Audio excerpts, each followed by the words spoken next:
Oh, no, don't think that. Very good. Okay. Well, good evening, everybody, and very delighted to welcome Peter Wood, all the way from Shetland. Evening. How are you doing? I'm doing fine. Good.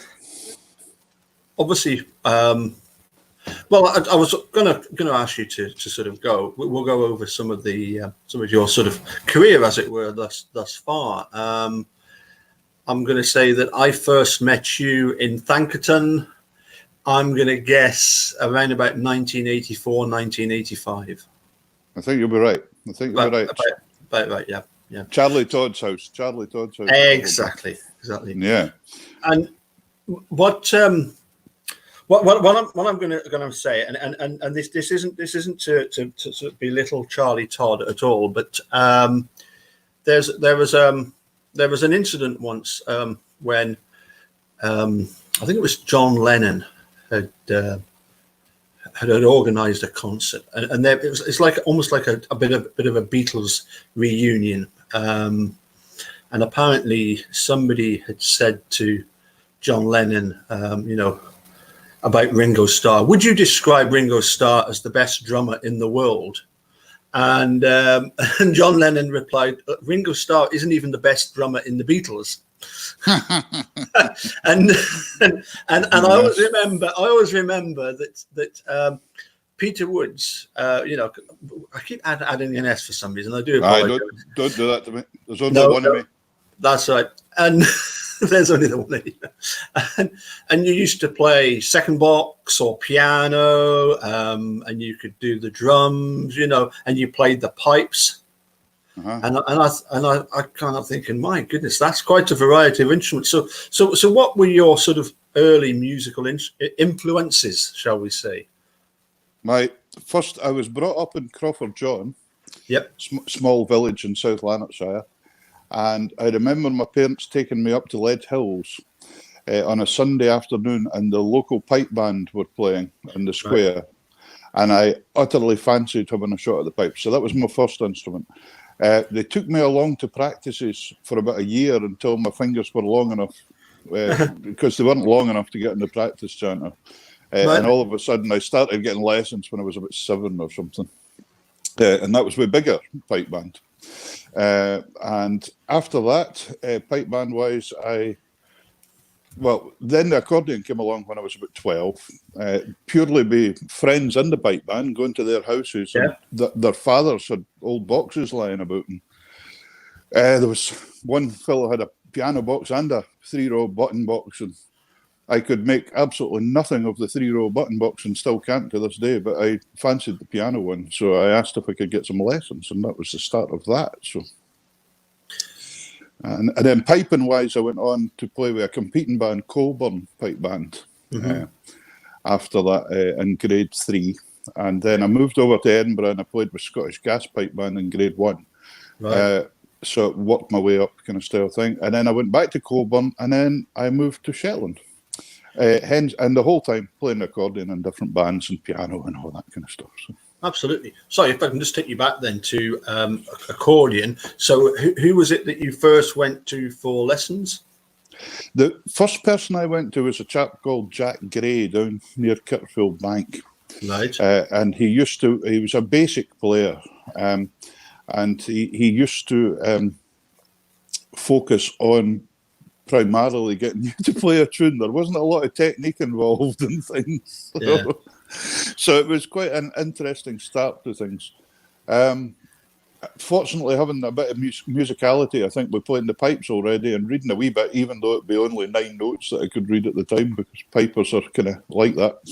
Yeah. And having no idea whatsoever what a key signature is. But there we go. So, but anyway, that happened. But my saviour, in a way, was Charlie Todd as well. Charlie came along, and of course, he played the accordion as well. And he sat down and he taught me how to play chords and showed me things. And my technique was still terrible. My fingering was awful. It probably still is to this day, some of it. But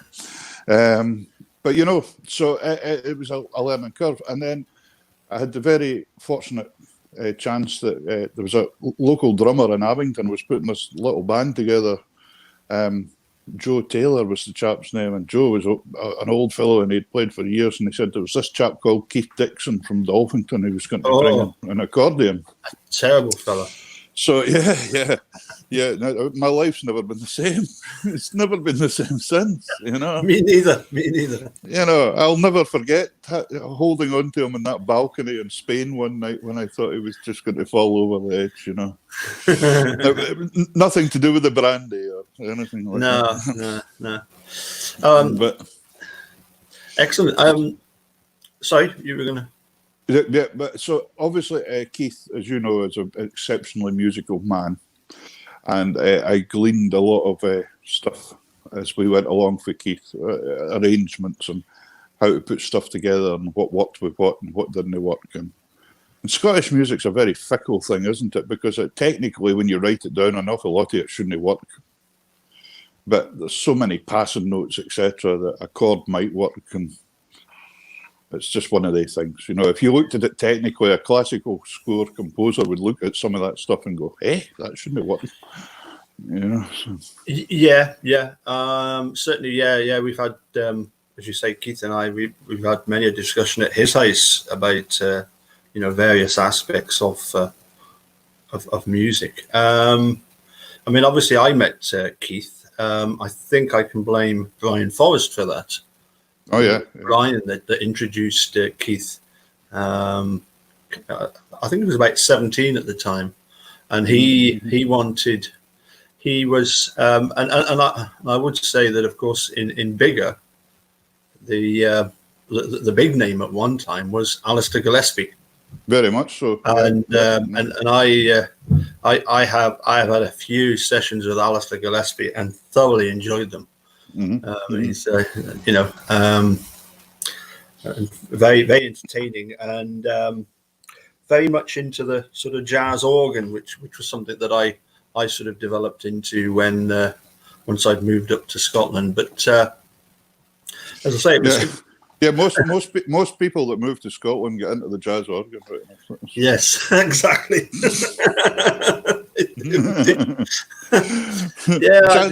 Jazz organ and a haggis supper, you can't beat it. Exactly. Yes, and I think Keith was 17 at the time, and he'd been with, as I say, Alistair Gillespie for a while, but he was sort of like playing thirds in the orchestra most of the time, and so he was saying that he really wanted to try and focus on getting through and doing diplomas, and because I had literally just passed my diplomas, like I think maybe a couple of weeks earlier previously, or maybe a couple of months earlier, Brian Forrest had said, well, this fella Capaldi, he's just done his diplomas, He knows what's going on, yeah. It's sometimes it's handy to, a bit like how the pipe band works. From what I've been told, sometimes if somebody's just learned how to do something, they're then given the task of showing somebody else in the band how to do it, Yeah, pass on. Pretty good. Yeah. Whether or not it's actually the best training you can get, but it's a means to an end with regard to somebody that's just been through it themselves, knows what it was like, and then can disseminate that information, hopefully. Absolutely. Yeah. So it's all very interesting, isn't it? How we go. I've done my degree. I only finished the degree about 4 years ago. That was the first time I'd done a degree. So I started that when I was 46. So I've done a degree in applied music. Yeah. A BA honours, and I've done that full time while playing full time and working full time, kind of style thing. So it was quite a lot, but thoroughly enjoyable, Yes. So my degree was in a broad aspect of music. Right. Yeah. A big bubble. Every side from business to recording to technology, what we're using just now. Yeah. We've got this at our opportunity now that 20 years ago we didn't have this, Yes. So, yeah. And I know a lot of people kind of curse it and things, but it's opened up an awful lot of inclusion in the world as well by it being here, Yeah. When Sorry. Because when you think of it, you know, if you were living in Venezuela and wanted a lesson from me how to play a Shetland accordion, I can do it now. Yeah. You could have done it before, you know. So. Yeah. Oh, yeah. Yeah. Absolutely. So when you were playing, was it the pipes in the bands? Mm-hmm. And you were playing accordion? Yeah. Started building accordion. Played then, with Keith for a wee while. And then I piano? picked away at the piano. I think I was playing piano actually when you played with Keith's band. Where you were playing bass guitar and I was playing the piano. You've reminded me that the reason I was in Keith's band wasn't because I was any good at the accordion. It was because I was useless at the bass guitar. But I had a bass guitar, I had an amp, and I was able to come along and make a bit of noise. Yeah. And he wanted a 6-piece band, so I had to. You know, if you'd had a vibraphone, whether you could have played it or not, you'd have been in. Yeah. But I was going to ask you, so was the sort of music that you were doing, was it kind of varied, or was it strictly Scottish, or was there the pipes and the accordion and stuff? Yeah, well then it was. I would say I was pretty blinkered then, to be honest. Yeah, it was mostly Scottish and stuff, and a bit kind of. You get into that little zone that you get into, the safety zone, and so it was a lot of traditional. Yeah. Sure, but I wasn't so much into the competing side. No, the solo stuff and that kind of. I did like kind of melodic tunes rather than technical exercises. So. Sure. We'll get onto a little bit of the competition stuff. Yeah. The accordion club scene back then, were there? I seem to remember there were quite a lot of accordion clubs back then. Mm-hmm. Quite a lot of accordion clubs and quite well attended, weren't they? There were. Unfortunately, the age group that was attending then is still the same age group that goes now. That's right. And which is a shame because there's young players involved. You've seen a lot of young musicians. Yeah. But the audience has aged, and a young audience doesn't seem to have come in. Now, whether that's because the music's more appealing to play than it is to listen to, I'm not sure. Mm-hmm. But that generation seem to really, really like it. Whether it's because there's more choice and everything now than they ever had before, or what, I don't know. But I do think it's a shame for the young musicians and all that you're learning and tutoring up now. Who are they going to play to? What's their motivation to keep going, as it were, kind of style thing? To a challenge to keep things. You need that. And some it's competition. Mm-hmm. But some just get a real good buzz for playing live in front of people and seeing them enjoying themselves. And but I'm sure some young 17, 18-year-old hot-blooded lad would rather be playing in front of an audience of 17, 18-year-old young lassies. Yeah. Rather than 90-year-olds. But what can we do? That's the audience that's there. So. Yes, I think, one of the problems with the accordion clubs, they tend to be late at night, don't they? So, the youngsters can only come along for a little while anyway, can't they? I noticed some clubs down your way are doing afternoon sessions now. Yes, yeah. It's. I used to run a couple of clubs. One at Selkirk, which was an evening time, but then I also did one at Lauder, and we did used to get quite a few youngsters coming along. To be honest, though, the biggest turnout I ever had was when I did I did a wee competition and got pupils to come along to compete. And that was actually the biggest turnout. For brought them in the door. Yeah, the place was packed on that particular day. It's very interesting, though, isn't it? Because to make it financially pay as well, if you're wanting to book, people want to hear 5- and 6-piece bands and all that, but financially nowadays, that's not feasible really at all. And the audience numbers and what you would have to charge as a ticket, I've always thought that people paying for that kind of music, they pay a very small amount in ticket fees. You know, if you went to say AC/DC or something like that, you'd pay 150 quid for your ticket. You know, but they used to moan about £3.50. You know,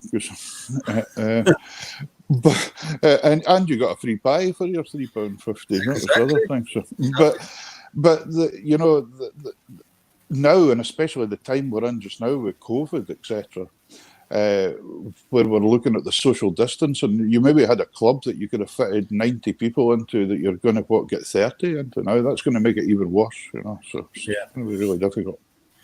Yes, indeed. So the venues I particularly remember are still sort of indelibly stamped on my memory were I think we went to and played at a place at Crawford John. We also went to Les Mahago Masonic Lodge, and I believe, or was it Town Hall? But the Masonic was, and Les Mahago was. Yeah, and Armadale. Oh yeah, that's right. Particularly enjoyed Armadale. That was in the Masonic club there too. Yeah. A lot of the Masonic clubs let out their function rooms, you know, and made it affordable, because a lot of the Masonic clubs were quite willing to just take the bar or something rather than having to rent to places. So, so it worked well for both causes, kind of style things. So. Did that have a particularly narrow stage at Armadale? Yes, it did. I'm remembering that right. Yes. The stage more designed for something else, Masonic ritual rather than anything else. So. I think so. Yes. And I think Les Mahago was exactly the same. Yeah. Yes. Thin, long stage. You had to sit a 6-piece band, sitting there like washing, hanging in a line. Yes. Yeah. So. And so you mentioned competitions, and that was one of the things that Keith was keen on doing. And of course, with an all-star band that he had, you know, with him on piano, on accordion, the fella Neville on violin. I just remember his first. Neville Brown. Moved to, I think he stays on the Welsh border somewhere now, and he actually changed his name to John Brown. Right. So Neville's now John, and he plays a lot of accordion now. Right. In fact, he has a Honorgula as well. Wow. He has purchased from somewhere. Right. Okay. So I've seen him on, and then was it Alec Graham second accordion? Second accordion. And what a backline! Oh, what a backline! Oh, you couldn't have beat it. You couldn't get past us. That's because we took up. That's because we took up most of the stage.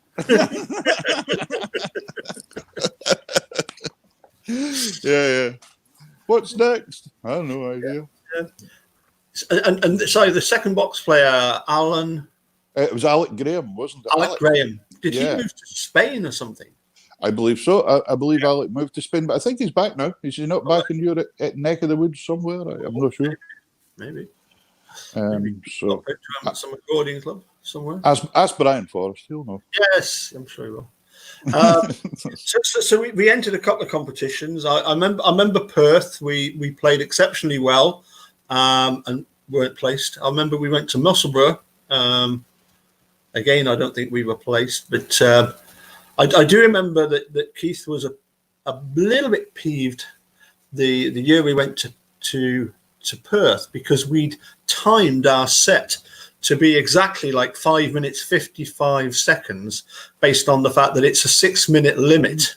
And I definitely recall that the winner, the band was very good, the winning band, but it went on for a lot more than 6 minutes. All right. I can't remember that. You've got a better memory than me. Oh, I do remember that. You know, I must have been in the bar having a pint by that point. Must have been, yeah.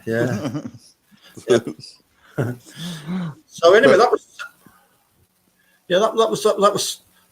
was all good fun in the big hall at Perth. Of course, they've now moved to the Salutation. I've not actually been down to Shetland to the competition since it moved from the hall, to be honest. So. Yep. No, it's a nice venue, the Salutation, and it's nice that you can actually, you know, you can book a room and you can stay, where the competition is being held. Okay, one or two of there's a couple of other venues where they have have sections. The young lad that won it last year, Matthew Scully. Yes, I taught him at school up here for a while. So, yeah, but he's a very talented lad anyway. Yes. He came to me and just kind of had a tune every week, to be honest. Because he would do things like take a tune up a semitone just for a laugh and things, and just a complicated reel, not just some silly waltz or something. He was that kind of player. I remember he got to grade 7 on the piano and then thought he'd had enough of that, so he just stopped playing the piano. Yeah. No, I remember it was Ivor that came and spoke to me at the at Perth one year when I was competing, and he actually said to me, Paul, where, because I was doing a set of tunes that were a couple of Adrian Farnan tunes, and I think I was doing a. I can recall him coming back and telling me about that, speaking to you at the festival. Oh, yeah, I remember that. Yeah. And he said, where'd you get this music? I said, well, easy. I can post it to you, because it's on the computer. So I did that, and lo and behold, I was delighted that then they actually recorded it on one of their Colovo CDs. So brilliant. I was very pleased about it. But well, sorry. First of all, I think that what happened was with Keith's band. I think he said that he was able then to get a proper double bass player into the band, and I think that's what kind of happened. So I was more or less just going along, just to do the sort of getting Keith through his diplomas, through his diploma. I remember the band. I don't think the band actually done very much after that at all, to be honest. Yeah. Because I started forming my own kind of unit as well after that. And I remember it was about that time I sat an audition for Radio Scotland for Take the Floor. Right. And I think Keith sat one as well, but nothing came of that one. And I think I played on second box on it as well. Sure. And I don't know why, because it was a really good, nice one as well. But anyway, I got through, and that was really me started playing with my own lineup after that kind of style thing. Sure. So I'd done a couple of broadcasts after that, and then I kind of went into playing folk music and folk bands because I played full time for about 10 years. Yeah. So I was away all over Europe doing the Wild Rover and Whiskey in the Jar, but Excellent. But it was a living, and it wouldn't have paid your mortgage. But when you're just a young lad and not caring about very much, well, it's fun on the road, isn't it? And, sure. And done it that way. So, and then when I come back from that and got back into the dance music a bit, because I ended up playing throughout that, I was recording a bit with Sandy Leggett as well. Yeah. And then I ended up playing piano with Ian McPhail for a couple of years as well. So that was a great experience as well, because that got you all over the world with him. So that was brilliant, So well, in fact, I'm sure that Keith also played with Ian McPhail for a while. I think he went in after me. Actually. Yeah. When I went to Shetland, I think Keith went in for a while. Yeah. I think Keith was on piano and David Hume was on second box then. Yeah, that was the same when I was there. Yeah. Well, I was on piano and Davey. Yeah. Well, David is definitely just hearing Gala Shields. That's right. Yeah. Smashing player, really. Lovely player, David Hume. Lovely player, nice guy. How did you end up in Shetland? I came up for a look and I could only afford a ticket one way, and I've never been able to raise enough to come back again. No, that's not honestly true. I was asked by De Fustra to come up and help out their lead box player, Neil Donald, at the time. Yeah. Had injured his back, and I came up to play at a festival with them. And I remember going home and thinking, wow, what an amazing place. Yeah. I'd love to move there, but then kind of thought about it for a wee while and got both feet back in the ground and thought, that was a festival. Everywhere's going to be good at a festival. Yeah. So it's kind of funny, actually, because where you're sitting tonight looks incredibly like the Isles for a it is festival club. Where it is, yes. Is that Isles for it? It is, yes. Oh, you've used that as a backdrop. I was saying, Yes. That's very Yeah. clever. Very clever. Yeah. But yeah, so I came up to play that festival. After that, they phoned a couple of other times after that. Could have come up and play at what I would call ordinary things, a wedding or just a general dance. And I still really liked the atmosphere and liked playing with the boys. And that. I was kind of hanging about, not really focused on any sort of vacation with work or anything. So it was Cecil Hewson, the bass player in that band, that said, "Why don't you come up? I've got a wee house in Yale. You can have it to begin with. We've not really got an accordion teacher in Shetland. Why do you not stick an advert in the paper, see what happens?" So I stuck an advert in the Shetland Times, and by the end of the first week, I think I had 24 pupils or something like that. So that was good. So that was enough in that point in time. That was 1996 or something. So that was enough to get going, and started it off. And at that point in time, I was travelling around to folks' houses and teaching them in their houses. Mm-hmm. So a lot of ferry journeys, all that kind of thing. Within about a year of that, I took a job in a record shop, eh? CD shop, even CDs. Even CDs are a thing of the past nearly. And purely more to be able to get a mortgage, because you know yourself as a working musician without a steady wage coming in. So I took the job, done that for a wee while, but then I got the opportunity. Another fellow said to me, "Why do you not open your own shop up? I've got a place." So I opened High Level Music, and that's 20 odd years ago now. And I think it's about 12 years ago or so I sold High Level to concentrate more on just teaching in the schools, because I'd become full-time teaching in 10 different schools every week in Shetland, so needed a bit more commitment. Sure. I must admit, having met Ivor Scully at the, I'm going to say probably it was the 2010 or 2011 Perth Festival. He said, "Look, I'll put in a good word with Peter Leask," and lo and behold, I was up the next year. And I've been 3 times altogether, 3 times in the space of about 7 or 8 years, and it's just a different place altogether.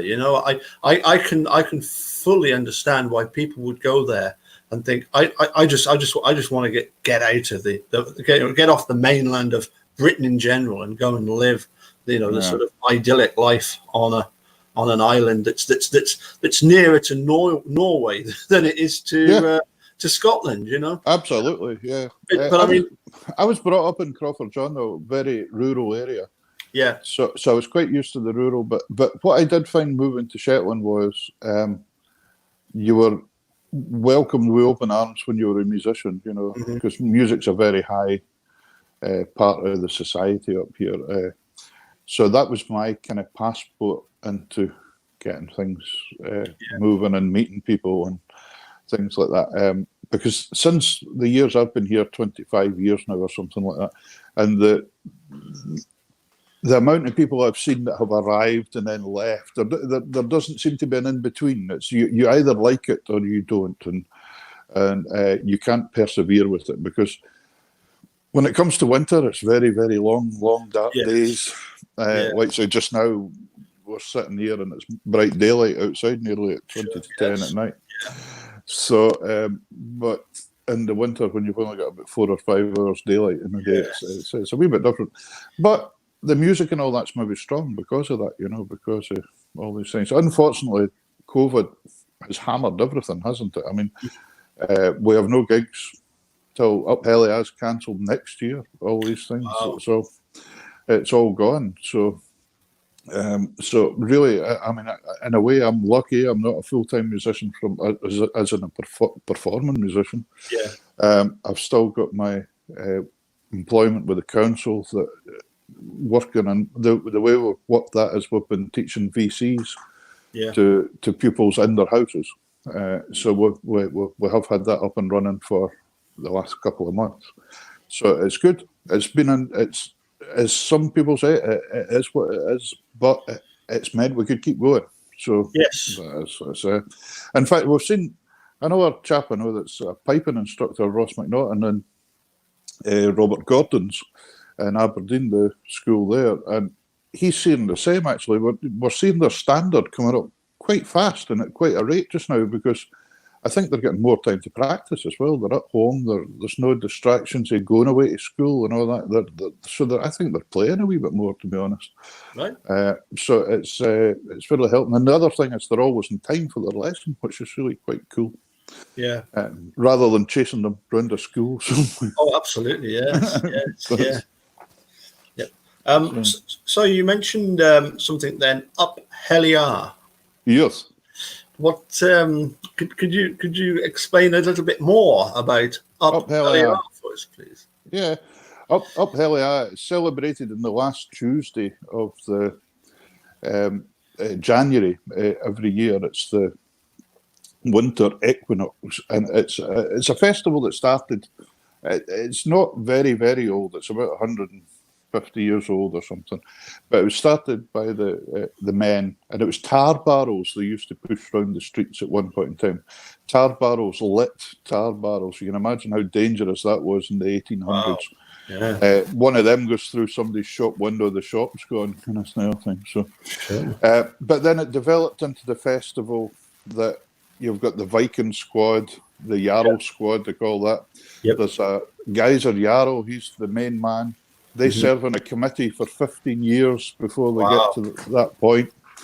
And then the whole festival takes part. All the other squads, there's about 60 squads on the night, made up of maybe 30 men in each squad, go round about a dozen halls in the night, or venues, and they perform an act, kind of like a Halloween act. You know, it could be a dance act or a comedy act or whatever. So that goes on all night, and all the processions are all day and then all night. So it's a 24-hour thing if you're in the Jarl squad. So, but I've been in the Jarl squad. I think I've played music for them as a musician about 6 times now. Sure. The Lerwick one. There's many Up Heliars. There's about 10 or 12 Up Heliars, the small country ones, but Lerwick is the big one. Right. That's the kind of world-known one, and I've actually been in the Jarl squad about 3 times now, so I've got shields and helmets and everything hanging about all over the place. Right. So and it's quite a big thing. All the suits, they make all the suits. It takes about a year to make them. Yeah. Probably in the Brooks of £2,000 a suit or something like that. So when you add that up, there's 70 people in the squad. It's a lot of money. It is indeed, yes. But it's a great feeling. Great to do it, you know. And it culminates in a like a burning of a longship. Yep, the galley. They burn the big galley. Yeah, and that's Up Heliar, and that's really it. And you just make sure, of course, that everybody's out the galley before you burn it. That's yeah. Health and safety says.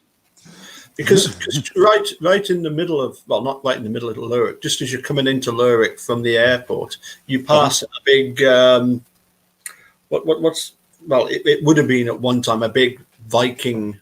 Oh, that's called Jarlshof. Jarlshof was the settlement, a Viking settlement. It was discovered because the sand blew away one night many years ago and uncovered a lot of the ruins where the Viking settlement was. Very similar settlement to one that's down in Westray, I think it is, in Orkney. And then round the corner from there's another settlement that they found as well for Jarlshof. But they found a lot of stuff there. Yeah, there's Viking settlements all over the place, so right up to Unston. Tingwall, the area of Tingwall, that was the ancient capital, basically. Right. The Viking Parliament basically was there. So it's an interesting topic when you get into it. When I was across the first time, I remember the very first time we arrived on the Thursday, driving up to the Ozaba Centre, and they asked me if I would do a little set in the opening concert, and then it was straight onto a bus, a coach. We went all the way up through the top to the top of Shetland. We got on a ferry across to the island of Yell, and then Yeah. that ferry we went all the way up the island of Yell, across the island of Yell, onto a second ferry, and then went down to Uwe Sound. Yeah, up to Unst. Yeah. Yeah, to Unst. And I always remember sat in the audience, and we're chatting away with, because I mean, I knew the people that had come up on the coach with the performers. By that time, I recognise them all, and we're sat next to this couple. Eunice is chatting away to them, and I'm thinking, that's a very strange Shetland accent. And when I asked them, they were locals, and they'd moved up from Swindon. Oh yeah. And they decided that they wanted to, as I say, get away from it all by coming to Shetland. But I remember backstage chatting away to a fiddler called Mark Lawrenson. Yeah, Mark. Yeah, Mark lives in Norway now. Yes, and he told some amazing stories, including one about the. I've got a couple of books of tunes, of Shetland tunes, and one or two of them were composed by. Well, we'll get onto your compositions in a wee while, but there was a couple of tunes in there by somebody who had the surname of Youngclose. Do you know an amazing thing here? Youngclose. Yeah. The house I am in just now, right, was originally built in the 1890s, and one of the first names on the deeds going back was Youngclose. Now, the name Youngclose doesn't exist in Shetland now. The last Youngclose, I think there's a lady who was a Youngclose, but she's married, maybe lives in Coningsborough. Right. But the old man Youngclose that was here, he passed away. So I think that name's gone. The name only really, I think the fiddler he'd have been talking about was Jock Youngclose. Yeah. But the St Ninian's Cottage, where I am, the Youngclose is on the deeds.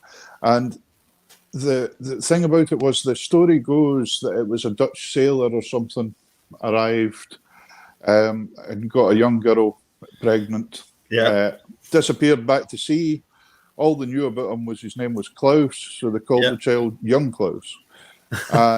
And it's strange to think, though, in a matter of 100, 120 years, a surname arrived that had never been here before and is now gone. That's right. Just a blink in history, So yeah, that was. They used to say Ali Bain rated Jock Youngclose as one of the finest fiddle players he'd heard. So well, so there you go. Well, certainly when it comes to compositions, I'm sure you're well aware that the name Peter Wood is synonymous with quite a few very famous compositions. I would say two in particular would be Sandy's Shetland Stag Week, which we hear a lot of, and the Inside Out Fish Eater. Would you like to expand on either of those two? I can expand on both of them, but God. Yeah.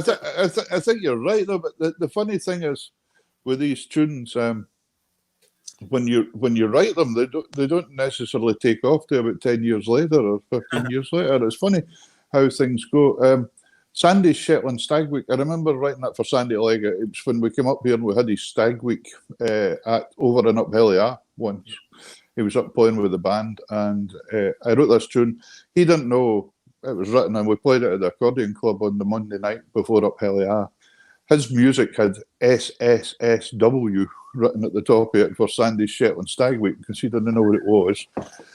So he had to sit and play the tune before he found out what it was. I remember playing it to Andrew Knight, the fiddle player, who didn't think very much of it and said, well, I see what you're trying to do, but I'm not very sure if it works. So it's kind of funny, isn't it, how that turns out, So that was Sandy's tune. And then the Inside Fish Eater, I remember it was for Lindsay Weir, the accordion player. And Lindsay, I remember seeing her sitting eating this fish supper, and she cut a tiny little square in the middle of the fish, and she ate it from the inside out until there was just this ring of batter left at the end, and then she thought it would be that was it. So that's for the Inside Fish Eater. But I actually was sitting at a table in a wee kind of cottagey thing in Denmark when I wrote that. I was over playing with a folk band, and I was just sitting mucking about writing some tunes one night, and trying things, and that's where. So the Inside Eat Fish Eater was for somebody in Colbokie in Inverness-shire, but it was written just outside. Where was it? Somewhere in Denmark, anyway, somewhere. Silkeborg. It was just outside Silkeborg. So there we go. Well, it's fun. It's funny with tunes like that as well. The Inside Out Fish Eater has been used for an original tune for a Scottish country dance now. Right. And then I got word from a book in Australia of country dances, Scottish country dances, but devised in Australia. And they'd used another one of my tunes, Mr. and Mrs. Rayworth, the Mouse Mill House. That was Emma Rayworth that married Alan Gardner's mother and father, and I wrote that wee jig for them, and it's apparently used for a dance called the Torridon Lassies or something. I don't know how these things happen, but it's kind of funny. But it's I'm not sure, you've done quite a lot of composing yourself as well, and sometimes you think, yes, I've got a cracker here, and nobody's interested in it at all. And then the one that you think's not that great, everybody picks up on, and away it goes. So it's funny. It's funny talking about that. I was talking to Keith about compositions, and one of his most famous ones is the Mr. and Mrs. Gardner's Silver Wedding. The waltz. It's a nice tune. Nice tune. And Keith was telling me that he sent it the CD that had this tune on to a folk magazine. And they did a review of it, and they described that particular tune as being variations on "There's a Hole in My Bucket." Yeah,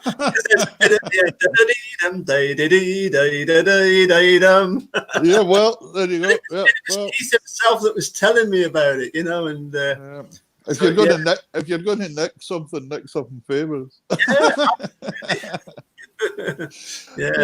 I'm sure you've been told the past by old teachers in the past as well. Remember to nick the good bits and leave the bad bits alone. Oh, no, yeah.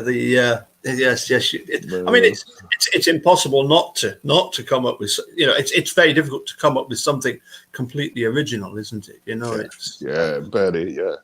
I do quite a lot of commissions now as well, and I try to be very careful and let people hear them and that. But I've got maybe about 200 tunes now or something. So, is there a Peter Wood collection that's in print? There is. It's away just now, coming out. I think there's maybe about 60 in the first book that's coming out. Some of my early stuff was published before with Ian Peterson's books, but the two famous ones are going to be in there, and there's a lot of new stuff in there as well. And so hopefully that'll be a wee bit something that people kind of get to sleep at night, so they can read that in bed or something. Absolutely. So a couple of things that I wanted to ask you about, and we kind of touched on it earlier. And you were saying about obviously Matthew Scully, very good player. I've been following the traditional open solo section since the days of Keith competing in it, and I mean I had about five was it 6 years at that, and I managed to get through to the final 1 year, which was a great experience. Apart from the fact that 2 weeks later on Take the Floor, I was in a shop in Innerleithen of all places, and I can hear this Take the Floor going on, and it's to do with the competition, and you get to hear a little bit of everybody that's playing, and then there's a comment by Duncan Robert Black, who was the adjudicator for that particular one, or the main adjudicator, saying that yes, we had six people with a variety of styles and a huge variety of ages from 16 up to 50. And my wife was rolling around laughing because I was only 49 at the time. And it was definitely me, because I mean I was the one that was, the rest were in their 16, 17, 20, mid-20s, and there was me in my describe. But I don't know as well, if you remember that side of things, I don't know if it is falling away as much, but when we were, that period you're talking about back when we were the late 80s and that, remember Perth and Musselburgh and things used to have 60, 70 competitors. Yes. And I don't think they're anywhere near that now. No. I remember one day going across to the Salutation Hotel and I met Cyril Pasby coming out and I said, how's it going? And he said, well, he started at 9 o'clock and for 3 hours he listened to people playing the little waltz Francesca. There was 70 odd people in that, 70 odd kids in that particular section playing the same tune, so good luck on that one. The same happened. I had a chap that was up doing a school music festival, an adjudicator up here, and he was telling me he'd been out in Hong Kong doing a festival out there, a school music festival, and he had to do a recorder section. It was a very mixed bag. He had to cover many ranges of instruments, but he had to do this recorder section, and there was 102 competitors in the section, and it was a set piece. Imagine that one. Yes. I said, how do you work that out? And he said, well, it was nearly an eeny, meeny, miny, mo. Yes. He says, because as you can imagine, they were all exactly the same standard and everything. They were just, it was impossible, it was just, but he said, we just had to pick something. Yeah. Although I do remember one year at Musselburgh, and I think I was there with Clinkscales with a trade stand, and one of the examiners, adjudicators for the classical sections was Miss Rosemary Wright. Oh yes.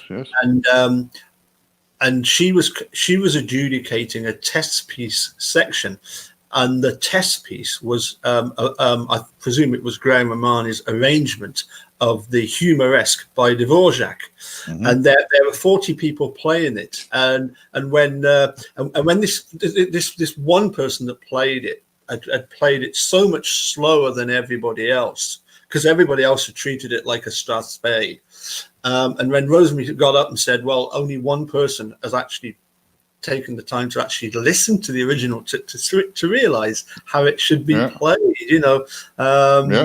everybody else had played it, at normal, normal Strathspey tempo, and there was one that had actually done it as so. On that occasion, it was a case of all the parents were all shocked that the one that had done it so slowly was given the winner. Winner. Yeah. But getting on to the competitions, and you're right, there is this a decline in the number of people taking part, and it's true. Having spoken with various people, if you look back in, for example, in the 70s, I mean, by the 80s, when for example Keith was competing, if you remember back then, the Peter Farnan stuff had just come out, and everybody was playing Peter Farnan stuff. But going back to, I think the competition started late 50s, went through the 60s and 70s. There was a time when in the traditional section, everybody just went and played just a basic, a dance style march, Strathspey and reel. Yeah. When you look at how that section has developed, are you one that's saw more on the sort of you wish it was more traditional, or are you glad that there's a much more modern sound coming through? I think there's scope for both, and I see exactly the same thing, and was having the discussion the other day with a pipe band adjudicator that lives in Australia, and Sam comes over to adjudicate at the World Championships and all that. Now, the pipe bands were exactly the same. 30, 40 years ago, they played a march to Spey and reel. They played a medley, but the medley was traditional tunes and just played like that. Nowadays, the pipe band stuff is incredible. The technique and the harmony and everything that they're using is unbelievable. But it's not traditional. So I think that, and like Sam was reeling off all these old traditional tunes to me. Can you play this and can you play that? And the 65th whatever and this and whatever and that. And the Argyle's crossing the River Pole and all this kind of tunes. And they're all wonderful melodies, very, very strong melodies. I would say the musicality is better in some of the older stuff, the traditional stuff. Some of the, I always tend to think, my dad used to say, if you could whistle a tune, it's a real cracker kind of style thing. And you could remember it and whistle it. That was a good tune. Sure. And like so some of the technical pieces that are getting played as a March to Spain reel, there's no way you could, to an ordinary listener, say Yes. non-musician, they're not going to remember that. They don't know anything. Yeah. I would struggle to remember some of them, you know. So, but so I think there is scope there for two competitions. I think there's not two, but on the same day even. But I think there's a scope for a, what could you say, a traditional, more traditional, not traditional, because it's all traditional, but tradition moves on. What's the word I'm after? Just like, you know, the older material, you could say vintage material, perhaps. That vintage tunes, you could have a vintage March to Spain reel, and then you could have an open March to Spain reel where everybody could just go for demi-semi-quavers all over the place. And that, why not? You know, why not? I mean, for me, what was interesting was the fact that, you know, when I got into the, I mean, when I moved up to Scotland when I was 18, my competing came to a sudden halt. My focus of attention was on doing the diplomas. I had competed in Portsmouth 2 years previously, and I was in the junior championship, and I'd competed in that. And Portsmouth, was that the Portsmouth for the UK championships? Was that the rowing race? Or? It was Sorry. No, you're okay. I'd had to compete obviously for the southwest area of England, and then went and represented. The next year it was going to be up in Troon, and my dad just said, "Look, I'm really sorry, Paul. You know, it's a long way to go. You've been invited back, but you know, it's a long way to go. You know, are you really keen on it?" And I said, "Well, you know, I'd rather just focus on." I think at the time I'd just done grade 8, so it was a case of, you know, focus on getting my diplomas, which I did. But then as I say, around about 2009 it was when I went to Perth for the first time. I'd suddenly decided that one of the things that I'd kind of missed out on was that for a lot of players, they'd gone through the years of being competing. I mean, I started competing when I was 8, as I say, stopped when I was 16, and I just felt that, you know, going back and doing competition work, it was almost like finishing an apprenticeship that I'd never had the chance to do when I was 18. And, you know, playing in bands and stuff, and, you know, and actually being an examiner and adjudicator myself. But I really did like the idea of, you know, I thought I have absolutely nothing to lose by going back and competing. So I did that for about 5 or 6 years. And what struck me was the fact that you do have, even in accordion competitions, you've got your traditional section and you've got your pipe section. So you do tend to have that, you know, that sort of mixture of the two. But I was going to suggest, when it comes to this sort of virtuosic playing, you know, if you look in the fiddling world, you can go back to the days of Scott Skinner, you know, and he, you know, his music was. I remember when, as I say, when Peter Farnham was popular, that's also when I think a lot of box players started playing stuff like King Robert the Bruce and some of the tunes like that. I remember Paddy Neary tackling the President and all. Yep. You know, these tunes. I mean, Skinner always amused me. Remember, what was it said in the front of his pink book? Apparently, he was a very modest kind of fellow. Right. It said in the front, what does it say? Genius does what it must. It was something like that, wasn't it? Talent does what it can. Genius does what it must, or something like that. It was very, you know. But when you see some of the material he wrote, it was it was on the virtuoso side. It was there. And there was 2 or 3 of them about Gow was writing some hard stuff too, Neil Gow.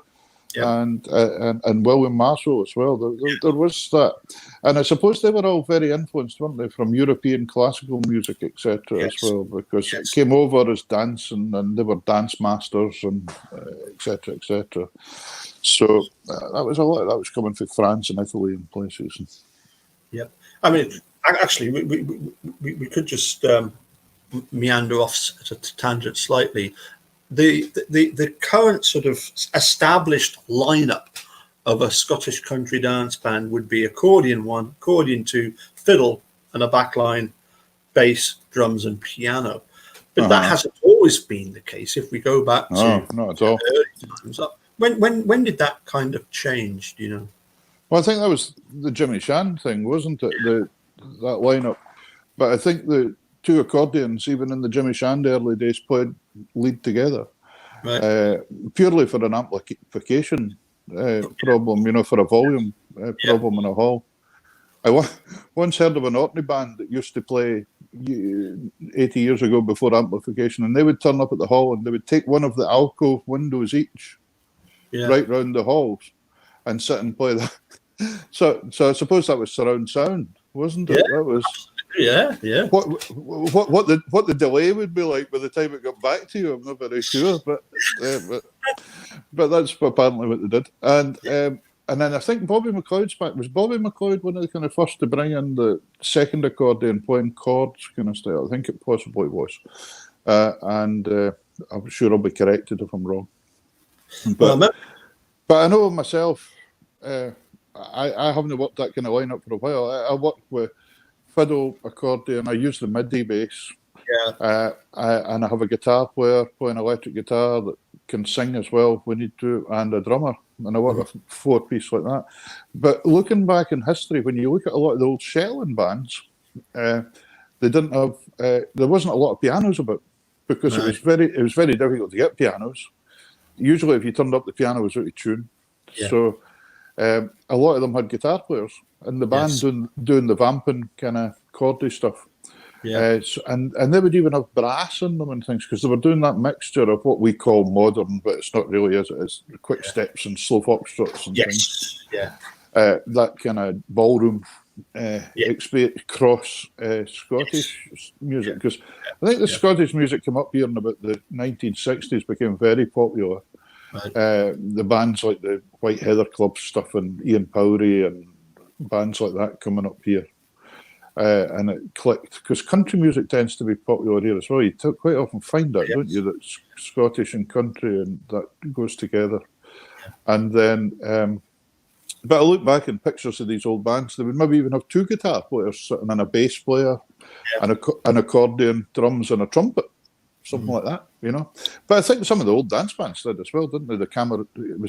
Jim Cameron and that had the trumpet and things. Well, that must have been a hard shift, mustn't it? All night, just sitting playing every alternate 8 bars.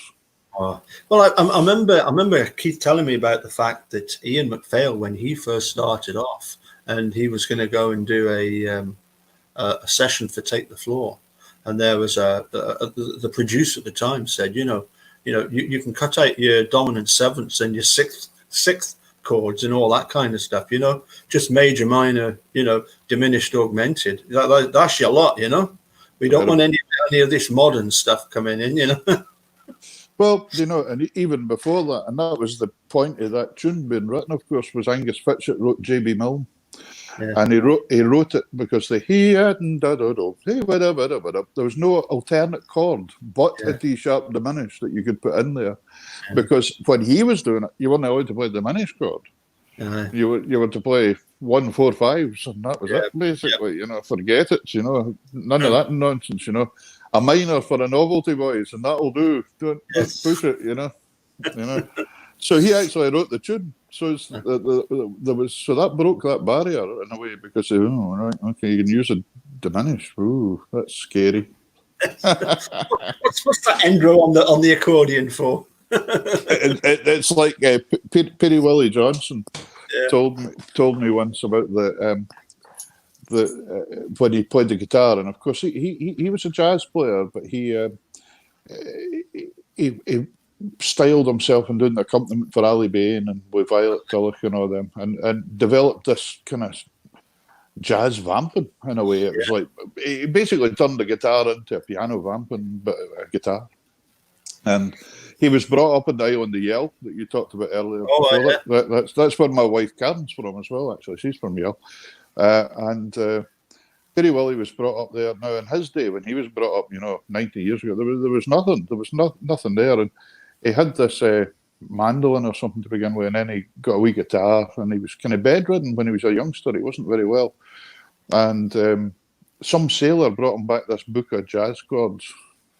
America or something, and gave it to him. And he told me one day in the shop, he said, he says, I looked at it. He says, and there was this chord, and he says, it said A flat and fifth. And he says, I looked at that for weeks. And he says, and then suddenly it dawned on me. He says, you flatten the fifth. And he says, after that, it was easy. And that's jazz. So, well, I must admit, it was something that I was very much into.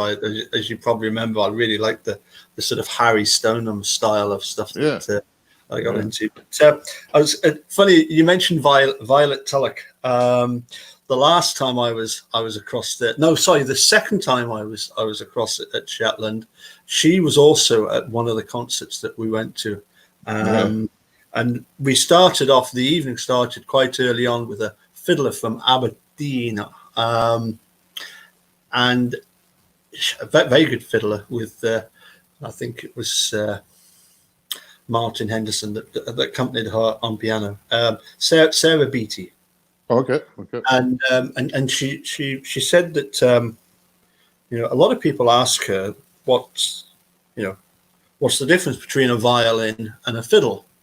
And I've, as I said, I've got Violet Tulloch next to me, and everybody bust out laughing, and Violet says to me, Paul, what did she say? What was so funny, And I'm thinking, well, this is like Shetland royalty, Do I really want to repeat what Sarah Beattie just said? So I chose my words carefully, and I said that what she'd said was the fact that the difference between the violin and a fiddle is that if you go out and you meet a nice lad and you bring him back to your flat, you don't bring him back for a violin. Excellent. Absolutely true. Do you know that we were speaking? Remember there was a group called the McDonald Brothers. They got on to one of these Britain's Got Talent or something. Yeah, I seem to remember that. Now. They came up here doing a thing for schools, and they were doing a big show at thing. And I got this phone call. Was there any chance the lad could get a loan of my accordion to do a set? And his brother played the fiddle. It turned out they were an accordion and fiddle player originally before they started all their jolly wee kind of pop rock career. Yeah. And I said, yeah, we'll get Millennia box. And so I went up to see them, and he went stroming out, and there was 500 kids, and he said, and I can't remember if it was Ian Muir that taught him or Stuart, somebody over that. Somebody taught him over that area in Ayrshire. He was from Ayrshire. And he was a good player, the lad. He was fine. And he went strumming out in front of all the kids in Shetland and said, here you are, boys and girls, does everybody know what this instrument is? And they all looked at him and went, yeah. And he said, what? And they went, well, it's an accordion. And he was like, ah. And he said to me, when he came off, he says, I've never seen anything like that in my life. He says, see if we do that in the middle of Glasgow and you go on, he says, they're all shouting back things at you. I don't know. What is it? What is that thing and all that? But I'm afraid the Shetland kids were tuned on when it came to an accordion. They knew what that was. So not bad. I was going to ask you, it's a kind of long-winded way, but I'll get to eventually. The channel that I've got on YouTube, basically grew as a result of following a Netflix documentary. So I'm actually quite a keen advocate, along with a lot of other people, for two people wrongfully convicted, bizarrely, across in America. So I've got quite a few people who hopefully will watch the video in the days, weeks to come, who will be from, America. And I always remember one of the questions that I got asked by somebody from, I don't know if they're actually Wisconsin or America in general. And they were asking me about the, for some reason I must have mentioned something about accordions, I'd done a video of me playing something on the accordion, and he wanted to know what the second-hand value of accordions were. What would you say to that? I mean, are the old accordions worth much these days? Some of them are.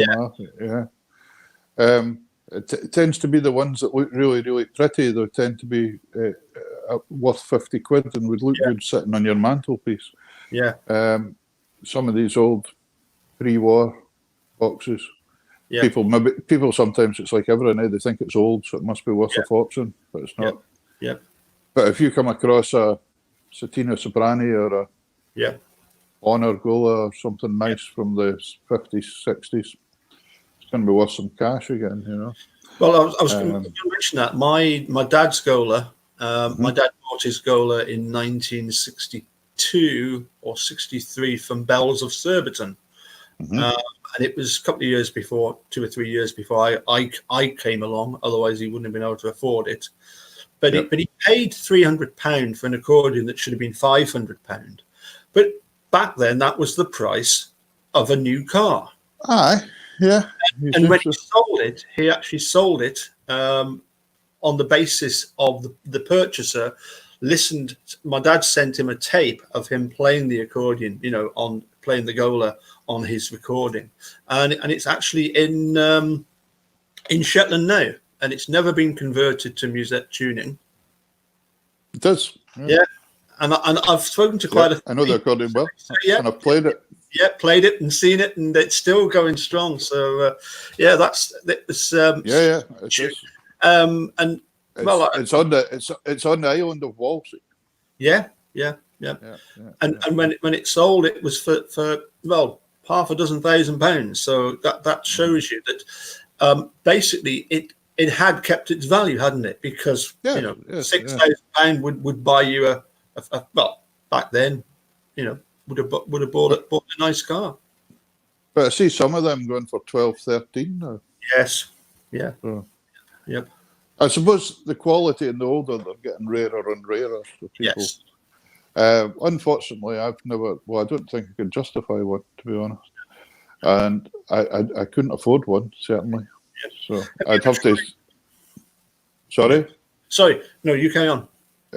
So, I mean, I did used to play a big heavy Merino 5. Aye. A Honor Merino 5, but my back was just, it was doing me in, and I got offered the Victoria accordion that I play now, which is about 45 years old, this one. They're cracking boxes, aren't they? Yeah, super box, double Casotto professional accordion. Yeah. So I got that one. There's not that many of them actually going about. It's the same model as Gordon Patillo's one. So I can say, does Tom Ormer also play one? He might have one. Yeah, I'm not sure. Yeah. I'm sure I've seen when Tom first came on the scene. I remember listening to his first album and thinking, "Wow." Yeah. After this lockdown, it's going to need a tune from John Douglas because I don't think my accordion's been played so much in its life. Yeah. What have you ever tried the electronic ones like the Rolands? I mean, I've got a Roland which I use for gigging, and it's. I haven't had the experience yet of having a good shot at one. I had a 5-minute shot of one of the very, very early ones when Bruce Miller's was open in Aberdeen. Yeah.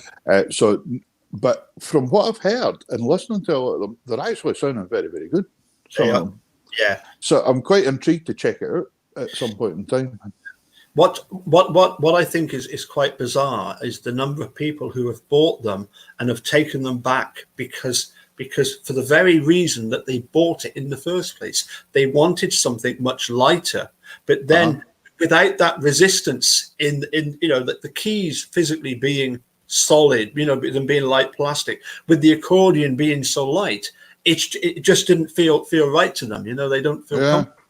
So they were taking it back for the very reason that they wanted it in the first place. You want a light accordion. Actually, no, I think I'll stick with the heavy one because that's what I'm used to. Yeah, yeah, there you go. But I'll get a shot at one at some point. I'd love to. It makes a lot of sense in this day and age. Well, not just now it doesn't, because there's no gigs. But and this day and age, when you're amplifying stuff a lot and things like that, you all know the problems we've had trying to amplify accordions over the years. It's been a nightmare. You know? So if you can get a sampled sound on there, that's a musette. And the other thing is, it's probably, looking at it, I think it'll be, you could probably have about 100 musettes on there or something, and choose what one you like best or something, you know. So, so it's very, you tailor make your own accordion, basically, don't you? I mean, certainly the reason I got it was for that very issue, feedback problems, and it wasn't feedback problems with the PA; it was monitoring. Yes, that's right. Just hearing stuff. Yeah, and the main problem, because again, a conversation I've had a couple of times with Keith, that the fact that on the stage you could have a situation when everybody's got an electronic instrument, you know, an electronic violin, electronic accordion, piano. It's the drummer that's the problem, because they have to be so loud because they're acoustic. Yeah. If every drummer was forced to play a V kit, problem solved. Yeah. I'll leave you to tell them that. You're going to make yourself really popular at I'm going to say yes. I like to stir the pot a bit. No, I've kept you far too long, and we haven't yet had a tune. So I was wondering if you could finish off by giving us a wee tune. I certainly could. No bother at all. Yeah. Is there anything you would like? I would like you to play whatever you would like to play. Okay, right. Well, we'll do that then. That sounds good to me. Here is an accordion that I made earlier. Yes. Fairy liquid bottles and all that. Are you still playing a bit yourself? Yes. As I say, I've got a few videos up on the YouTube channel. I've got them under the sort of playlist of music videos. But you're the guest, so yeah. When you were talking about monitors there a minute ago as well, we tried 2 years ago. We got in-ear monitors for the band as well, but I found it very, very difficult. Not hearing something acoustic at all. You know, I wanted to hear something, you know, on stage rather than it kind of isolated you for your band members and that, because you couldn't hear what they were saying. You know, it gave the drummer a chance to call you whatever they wanted to call you, and you couldn't hear it. You know, it was pretty grim. You know, because they can be nasty. Drummers can be quite nasty sometimes. They can say quite horrible things. You know, they can. Yes, I mean the one guy I remember using in-ear monitors a long time ago was Tom Alexander. Oh yeah. He always used an in-ear, but I think it was just in the one ear. Yeah, it makes sense. Yeah. That's what I used to do, drop one in and drop one out. Yeah. Try it. But Tom was a great player. Oh, yes. Great player. Yeah. Very good player. Yeah. Very, very underrated player because of the genre of that thing, the Alexander Brothers thing. But no, it's good player. Anyway, here we go. Nobody's child and all that kind of stuff. Yeah.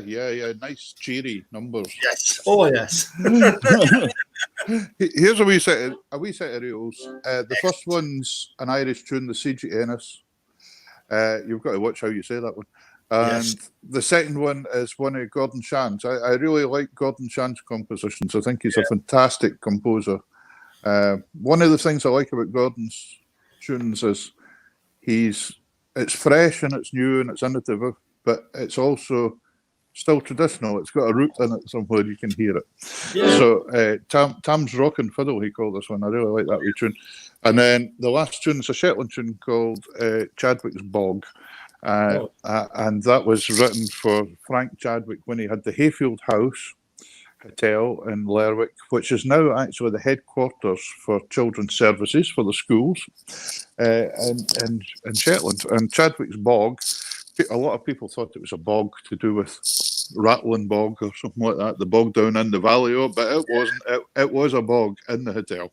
So what happened in the bog in the hotel, I'm not very sure, but that was Charlie's bog. So. So here we go. Here's a wee section. I'm just going to make you the prime one on the screen. Okay? Fantastic. Thank you, I'm still here. I'm still here. No bother.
Fantastic. Really enjoyed those. Really enjoyed. In fact, I had the great pleasure of meeting you at the Augsburg Centre, and you were one of the concert guests.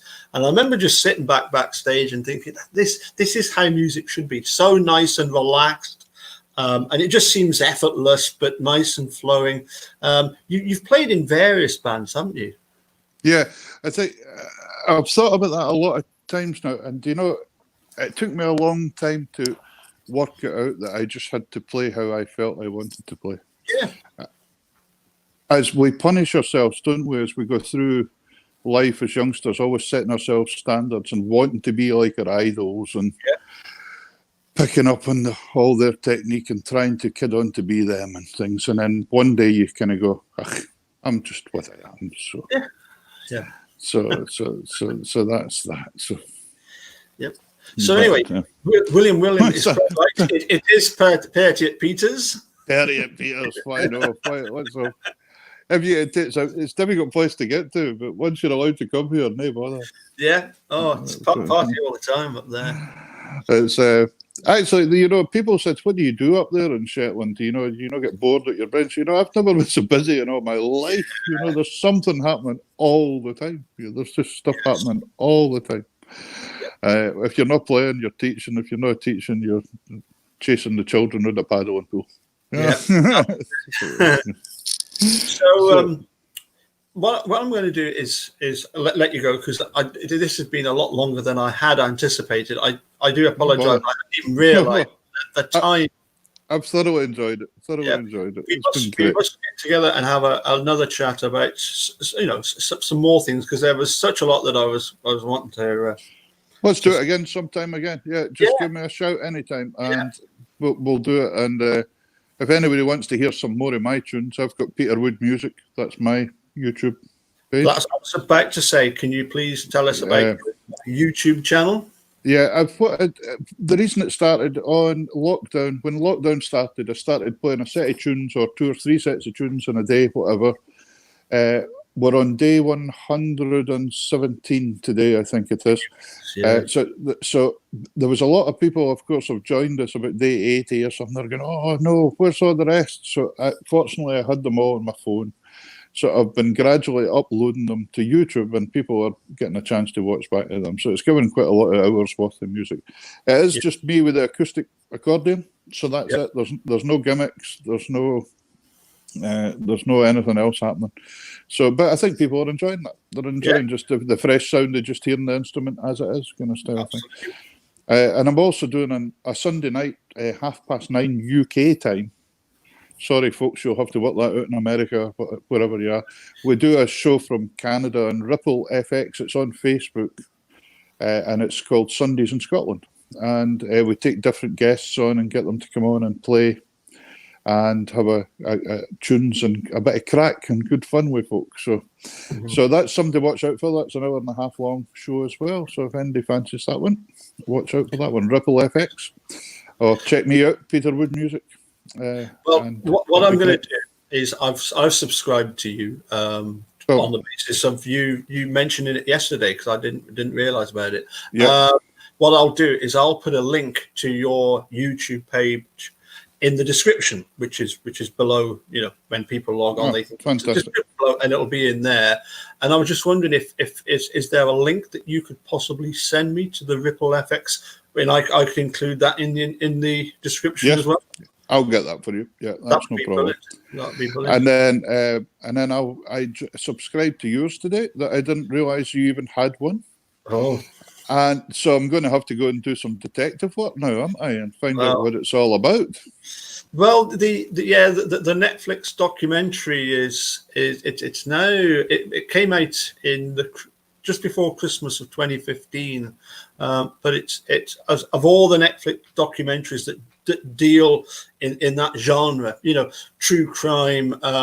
Although there's a lot of Netflix documentaries about wrongful convictions, but Making a Murderer was the first one. It's the iconic one. It's incredibly long. It's 21 hour episodes. Okay. Yeah. It's what was it you called it? It's called Making a Murderer. It's on Making a Murderer. On I do believe I've seen that when I've been skipping through. Now you've intrigued me. Now I'm going to have to go and watch that. It's I've actually been to Amsterdam to see a presentation by the lawyers. I've been all the way to Australia to see a presentation by the lawyers, 2 presentations, and I've even been along to Wisconsin and actually been to the Avery Salvage Yard. So that's how keen I am. I went to the rally. Yeah. Right. Well, I'll go and do some watching and listening and see what we can come up with. Excellent. Maybe I can ask you questions the next time too. You certainly can. Yes. But yeah, we should set up another night, Paul. That would be. It's been wonderful catching up with you again. It's great just to chat about some of the things from the past, because you don't normally. I mean, when I meet you in Shetland, it's for a couple of minutes, isn't it? And it's how you doing, and it's really just a case of how did it go tonight? Great, catch you later, and yeah. I don't know how in the olden days as well we got. And I missed you the last time you were up because I wasn't very well for 2 or 3 months. Yes. So I missed you. Yeah. But got back on my feet and got going again. But how we done all these things 35, 40 years ago that we did with no mobile phones or things is unbelievable. It's unbelievable, isn't it? Remember, we used to phone each other and arrange practices. Yeah. And then we could do things like directions. Directions were amazing to get to a gig. Yeah, you go up that street and there's a chip shop with a dolphin on the wall. If you turn right at that one, and down the road there's an Indian takeaway called the Rabba. If you just turn right there, you'll see the hall on your left. Yeah. And you know, we always got there. Yeah. Often it just involved wind the window down and ask somebody where they would put you in the sort of rough direction, you know. And I remember one night playing with Ian McPhail in a hotel in Glasgow, and it was one of, you know how these hotels all look the same, like the big chain hotels. Yes. So we went in to play at this wedding. It was a scorching hot summer about 20 years ago. We were all sweating buckets. We got upstairs, we got set up, we got all this stuff up, and this DJ guy walked across and said, who are you guys? And we said, oh, we're the dance band for tonight. And he said, there's no dance band tonight. I'm the DJ, he said. And unfortunately, Ian had written down the wrong hotel name. So we had to strip the whole lot of the gear down and do a mad panic rush about 10 streets up to the other hotel and set up again and start again. So I've had that happen to me once. And luckily, we turned up at the hotel and were told that there was nothing on at the hotel, and that's when we realised it was the Craigie Beald Hotel in Pennycook. We've got another one. That's the one in Peebles that we'd been to. But yeah, it's. I always remember going to Uruguay with Ian McPhail to play in Montevideo. And it was supposed to be on the Friday night or something like that, and it got cancelled because Fidel Castro had taken over the hotel for a night. so we were just shunted to the next night. That was it. Oh, right. Oh, your lads had gone. So. Yeah. You know, I'm sure Fidel would have liked a couple of tunes. Yeah. Apparently, Uruguay was a kind of safe haven for him. He was allowed to go there, kind of stuff. But he might have liked it. You never know. Anyway, just to let you know as well that one of my stalwart accordion pupils, who has, it used to be him and his daughter that had lessons when the daughter was 7. She's now married with kids. But Ian is a huge fan of yours and follows all of you. Oh my goodness!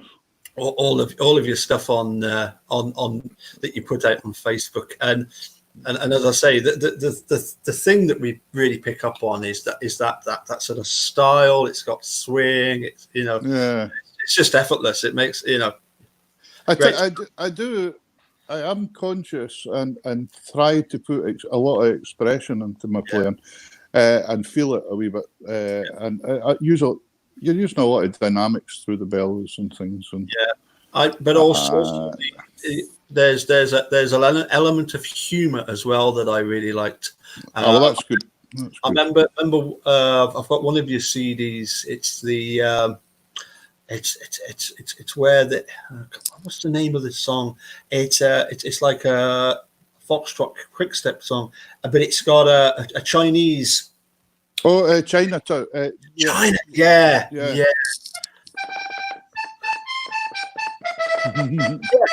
that from a music? From an old musical. Yeah.